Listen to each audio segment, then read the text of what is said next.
Hello student. In this video we will be talking about standard 8 social science chapter number 2 what is around us. We all know that there is a lots of things around us like trees, water, animals, human beings, rock, soil, ocean, river etc. So हम ये discussion करेंगे कि अर्थ कैसे create हुआ था. ठीक है.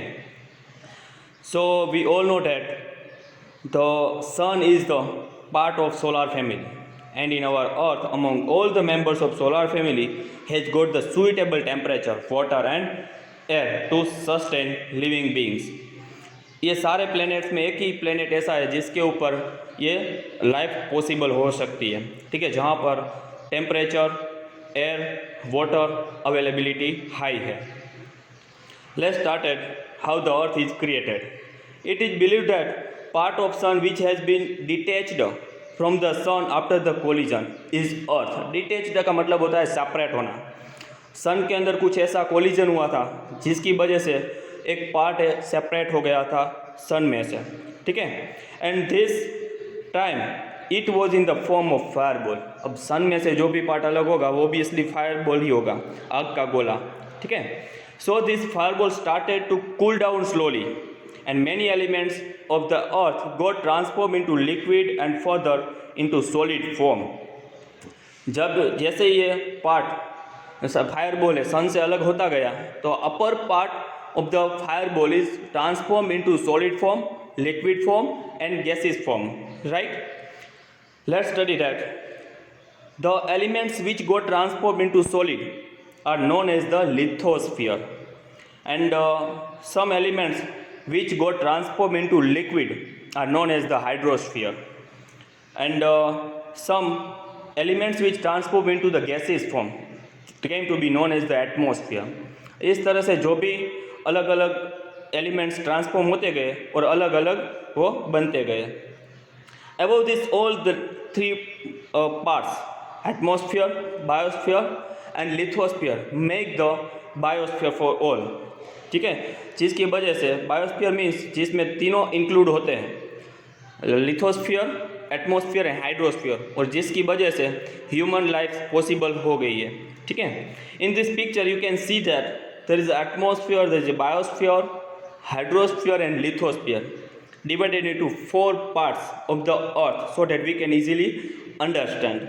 इस पिक्चर में आप सब चीज़ें देख सकते हो. यहाँ पर जो एटमॉस्फेयर दिखाया गया है, due to that the plane and birds are flying in the sky.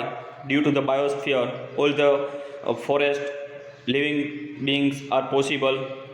Due to the hydrosphere we can waterways and यहाँ पर फिशरीज देख सकते हो. ठीक है, aquatic life is possible due to that. And in the lithosphere we can see there is a lot of vehicles, lot of houses, temples and forests etc. are possible. Let's be talking about lithosphere in details. There is a sphere on which we live is known as the lithosphere. जहाँ पर हम रहते हैं इसको lithosphere बोला जाता है. Litho means rock, land, and sphere means layer. जहाँ पर लैंड का पूरा जो लेयर बना हुआ है इसको बोला जाता है lithosphere. Approximately 29% of the surface of the earth is covered with lithosphere. Total earth का सरफेस है, इनमें से 29% area is covered by lithosphere and remaining 71% area is covered by the hydrosphere, यानी कि पानी से भरा हुआ है. The thickness of this lithosphere is approximately 64 to 100 kilometre thick है. ठीक है, इसकी जो अगर आप अर्थ के अंदर, ठीक है, बोरवेल करते हैं या तो ड्रिलिंग करते हैं तो जब तक 64 to 100 किलोमीटर तक अंदर नहीं जाते तब तक आपको liquid form of rock means lava, जिसे मैग्मा भी बोला जाता है, वो देखने को नहीं मिल सकता है. ठीक है. Now landforms like mountains, plateaus, plains, valleys are seen on the lithosphere.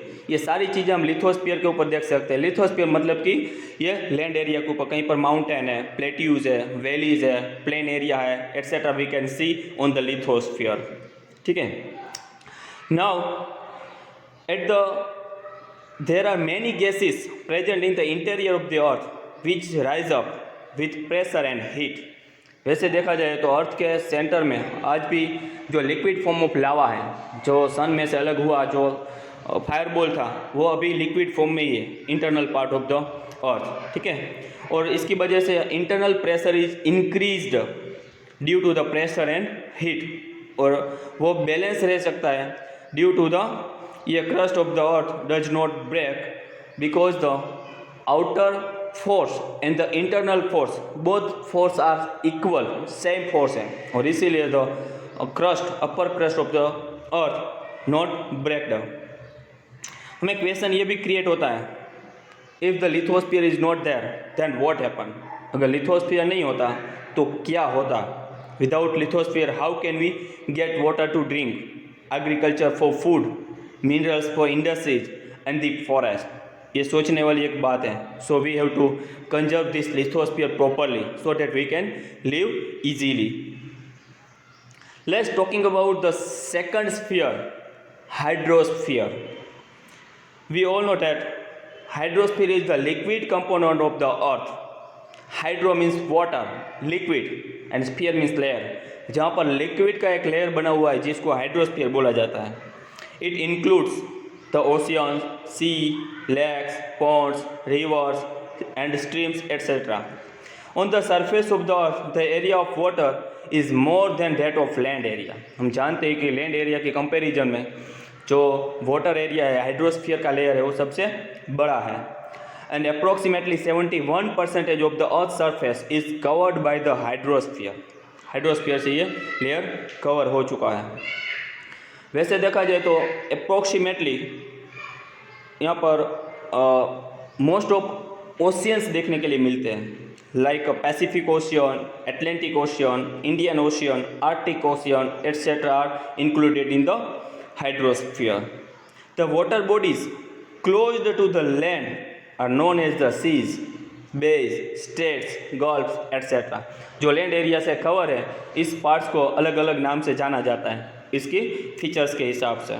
ठीक है, the approximately the depth of the hydrosphere is 10 to 11 kilometre. अगर पानी की गहराई नापने के लिए आप जाते हो तो अप्रोक्सीमेटली 10 to 11 किलोमीटर तक आपको ओशियन का बॉटम लेयर दिखने के लिए नहीं मिल सकता है।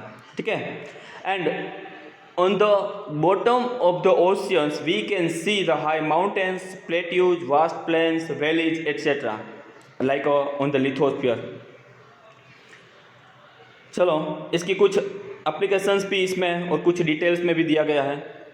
The ocean contains 97% of the total amount of water on the earth. Earth के ऊपर जितना भी पानी है इसमें से 97% पानी है वो ओशियंस में है। And approximately remaining 1/3 of remaining water is trapped in the ice cap and glaciers. ठीक है, बाकी का जो पानी है इसमें से 3% में से 1/3% यानी कि approximately 1% water is in the form of ice caps and the glaciers. Glacier मतलब हिम नदी, in the form of ice. ठीक है, some water is accumulated in the lakes and some flows in the rivers and some is stored in the interior of the earth as a ground water. कुछ पानी है जो हमें reverse में दिखने मिलता है, ठीक है, जो ग्राउंड वाटर में है। इस तरह से 1% वाटर यहाँ पर दिखने को मिलता है। The fit for drinking water is very less and fresh water is precious. This fresh water is required by living beings for their existence. हमें इतना ओशियन में 97% वाटर होने के बावजूद भी हमें जो 1% फ्रेश वाटर है, पीने लायक पानी है, वही सबसे ज़्यादा यूजफुल है। ठीक है, जिसका हम ज़्यादा इस्तेमाल करते हैं। Now take the application of the hydrosphere. This is very useful in the chemicals, minerals, salt, fishes etcetera found in the sea. ये सारी चीज़ें हमें मिल सकती हैं। ठीक है, and due to that the aquatic life is possible. जहाँ पर मछलियाँ, बड़ी बड़ी मछलियाँ रहती हैं, ठीक है, इसके लिए ये पॉसिबल है, ये हाइड्रोस्फीयर की वजह से। The tremendous force of waves, tides and currents of the oceans are potential source for generating electricity. We can generate the electricity through the hydrosphere also. And besides that, these oceans are also useful as waterways. वहाँ पर देखा जाए तो waterways सबसे ज़्यादा important है, जो हम फर्स्ट चैप्टर में पढ़ चुके हैं कि ब्रिटिशर्स हैं, पोर्टुगीज़ हैं, came from the Europe to India via waterways, जिसे सी रूट बोला जाता है। तो इसके लिए भी ये सबसे ज़्यादा इम्पोर्टेंट रहा है। Okay, so thank you. ये 2 पार्ट अभी हमने कंप्लीट कर लिए हैं, ठीक है, hydrosphere and the lithosphere. Thank you so much.